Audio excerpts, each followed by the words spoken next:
राधे राधे दोस्तों।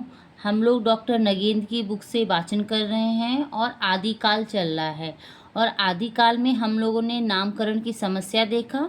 अब उसके आगे परिवेश शुरू कर रहे हैं। परिवेश का मतलब होता है चारों ओर का वातावरण या परिस्थितियाँ। इसका अर्थ होता है चारों ओर का वातावरण या परिस्थितियाँ। तो हम लोग आज परिवेश टॉपिक शुरू कर रहे हैं। साहित्य मानव समाज की भावात्मक स्थिति और गतिशील चेतना की अभिव्यक्ति है अथवा उसके प्रेरक तत्वों के रूप में मनुष्य के परिवेश का बहुत महत्व है। किसी भी काल के साहित्य इतिहास को समझने के लिए उस परिवेश को ठीक प्रकार से समझना अत्यंत आवश्यक होता है। इसी दृष्टि से आदिकालीन साहित्य के इतिहास के साथ तत्कालीन राजनीतिक, धार्मिक, सामाजिक तथा सांस्कृतिक स्थितियों को जानना अपेक्षित है। तो यहाँ पे बता रहे हैं परिवेश के बारे में हम लोग कौन कौन से पढ़ेंगे। राजनीतिक, धार्मिक और सामाजिक तथा सांस्कृतिक स्थितियों को हमें जानना है। आगे अब कौन सा पहले देखेंगे, राजनीतिक स्थिति। तो राजनीतिक स्थिति में परिवेश का क्या था। राजनीतिक स्थिति जैसे कि पहले कहा जा चुका है, आदिकाल की अवधि 769 ईस्वी से 1418 ईस्वी तक है। इस काल की राजनीतिक परिस्थिति वर्धन समाज के पतन से आरंभ होती है। तो ये बता रहे हैं कहाँ से आरंभ होती है।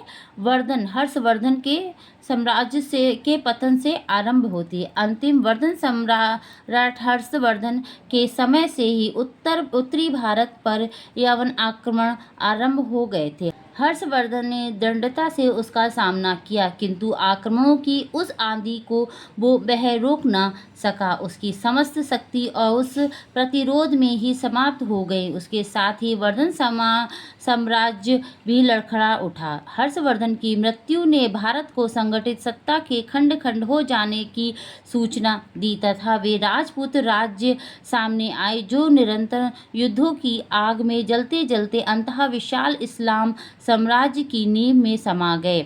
8वीं शताब्दी से 15वीं शताब्दी ईस्वी तक के भारतीय इतिहास की राजनीतिक परिस्थितियां हिंदू सत्ता के धीरे धीरे क्षय होने तथा इस्लाम सत्ता के धीरे धीरे उदय होने की करुण कहानी है। तो आप लोग यहाँ से अंडरलाइन कर लीजिए।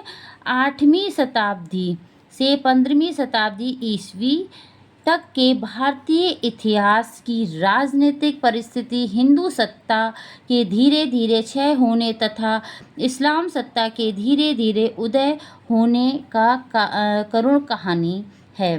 तो ये आता भी है कि हिंदू सत्ता का धीरे धीरे क्षय होना और इस्लाम सत्ता के धीरे धीरे उदय होने का करुण कहानी कहाँ से ली गई है। तो हम लोग कह सकते हैं राजनीतिक स्थिति में आती है ये।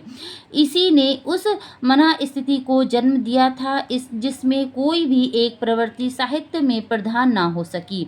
यवन शक्तियों के आक्रमण का प्रभाव मुख्यतः पश्चिम एवं मध्य प्रदेश पर ही पड़ा था। इन्हीं क्षेत्रों की जनता युद्धों तथा अत्याचारों से विशेषतः आक्रांत हुई थी। यही वह क्षेत्र था जहां हिंदी भाषा का विकास हो रहा था। अतः इस काल का समस्त हिंदी साहित्य आक्रमण और युद्ध के प्रभावों की मना स्थितियों का प्रतिफलन है।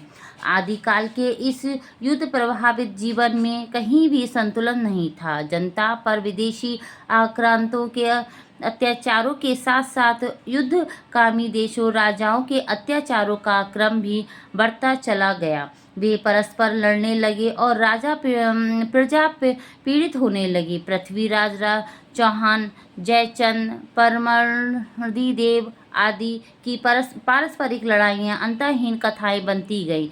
फलतः यदि जनता में एक ऐसे वर्ग का उदय हुआ जो साहस और वीरता के साथ लड़ते हुए जीना चाहता था, तो एक दूसरा ऐसा वर्ग भी पनपा जो विनाश लीला देख देख कर संसारेतर बातें सोचने को बाध्य था।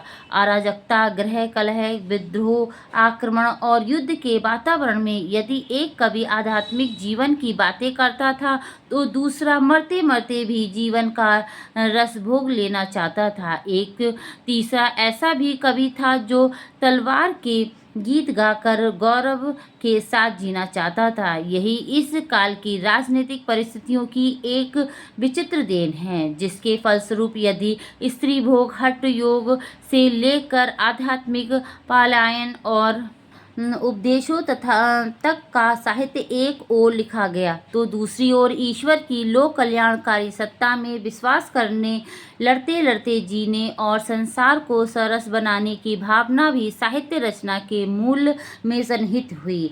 सम्राट हर्षवर्धन का दरबार संस्कृत के कवियों और पंडितों से भरा था।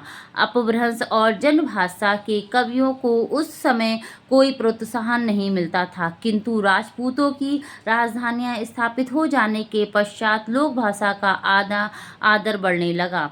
मध्य प्रदेश में फिर भी स्थिति विपरीत ही बनी रही। वहाँ प्रतिहार और गढ़हाबार राजा वैदिक भावना के समर्थक बने रहे। डॉक्टर हजारी प्रसाद द्विवेदी के शब्दों में, वे बाहर से बुला बुला कर अनेक ब्राह्मण वंशों को दान देकर काशी में बसा रहे थे। संस्कृत को उन्होंने बहुत प्रोत्साहन दिया। इस प्रकार साहित्य प्रोत्साहन के अभाव में लोक भाषा के कवियों को काव्य रचना के अनुकूल वातावरण नहीं मिलता था। जो कवि धार्मिक भावना से अनुप्रेरित थे, वे ही किसी की परवाह किए बिना काव्य साधना करते थे, किंतु जो कवि राज आश्रित हो जाते थे, उन्हें अपने राजा को प्रसन्न करने के लिए काव्य रचना करनी पड़ती थी। धर्म और राज आश्रय से मुक्त रहकर कविता करने वाले कवियों के प्रतिभा के विकास के लिए उचित वातावरण नहीं था। तो आज हम लोग यहीं तक करेंगे। तो आज हम लोगों ने राजनीतिक स्थिति का परिवेश देखा। तो धन्यवाद, आज हम लोग यहीं तक करेंगे।